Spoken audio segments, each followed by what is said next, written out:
Os meus dedos tremiam um bocadinho, mas não era por nervosismo. Era a sensação de que, naquele corredor iluminado por luzes fluorescentes que cheiravam a desinfetante, eu tinha nas mãos o peso de duas histórias.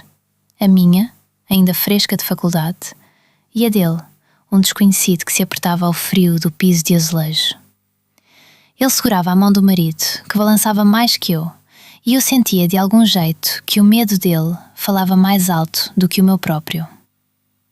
Não se preocupe, murmurei, tentando manter a voz tão calma quanto o som de uma chaleira a ferver. Eu já fiz isto 1000 vezes. Ele me ouviu, mas o sorriso que esboçou era tão tímido quanto um gato a observar um rato. Foi então que percebi que o verdadeiro desafio não era encontrar a veia, mas encontrar a palavra certa para acalmar aquele coração a bater como um tambor.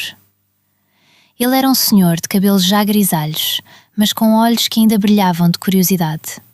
Chamava-se João, embora eu ainda não soubesse o sobrenome. A sua mão, embora trêmula, era firme ao segurar a do marido, que se chamava Miguel. Miguel tinha um sorriso que revelava dentes ainda perfeitos, apesar da idade avançada. O contraste entre o medo de João e a serenidade de Miguel criava uma pequena orquestra de emoções que eu sentia pulsar em cada passo que dava em direção ao leito. A cama estava coberta por um lençol branco, macio ao toque, mas impregnado de um leve perfume de algodão que me lembrava as manhãs de infância, quando a mãe lavava-nos. Pousei a maleta de material ao lado da cama e o som da tampa a fechar soou como um pequeno suspiro de alívio. A luva de látex deslizou sobre a minha mão como se fosse uma segunda pele, e o cheiro de amônia do álcool me trouxe à memória as aulas de anatomia, onde os esqueletos ainda eram mais frios que o próprio ar do corredor. Primeiro procurei a veia do antebraço, aquela que costuma ser mais fácil de localizar quando o paciente está relaxado. Usei a ponta dos dedos para sentir a pulsação, como quem procura um ponto de apoio num mar agitado.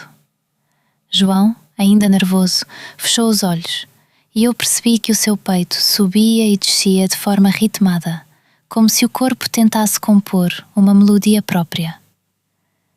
Respire fundo comigo, sugeri, e juntos inspiramos e expiramos, como se o ar fosse uma onda que nos levava para longe da ansiedade.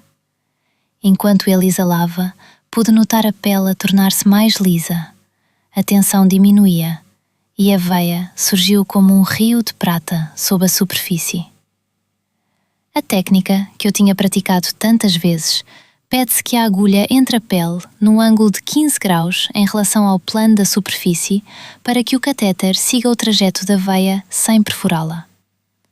Segurei a seringa com a mão esquerda, firme, como quem segura um segredo, e com a direita introduzi a agulha, sentindo o leve pop ao atravessar a epiderme. O sangue subiu pela cânula como um pequeno rio vermelho, confirmando que estava no lugar certo. Miguel, que até então observava em silêncio, deu um leve sorriso, como se a cena fosse um pequeno espetáculo. Ele fez um comentário irónico. Parece que finalmente encontrou o caminho da juventude. E eu ri, sentindo o calor da sua voz como se fosse um raio de sol a atravessar a janela.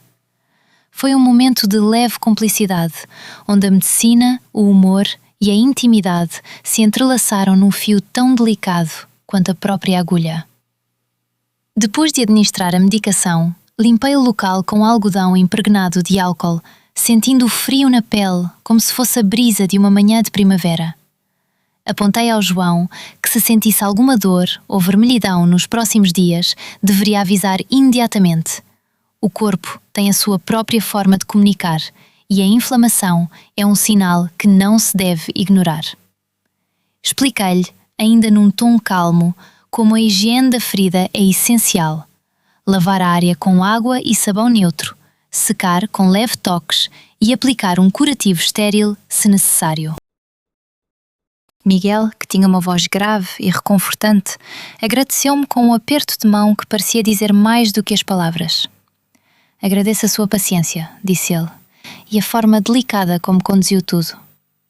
Senti um pequeno rubor subir à face, não por timidez, mas porque reconhecia o poder de um gesto simples, o toque de uma mão cuidadosa, em transformar o medo em confiança. Enquanto eu retirava as luvas, o som do plástico a ser descartado lembrou-me de como cada pequeno detalhe tem o seu próprio ritmo. A luz do corredor começou a mudar, tornando-se mais suave, como se o dia estivesse a chegar a fim.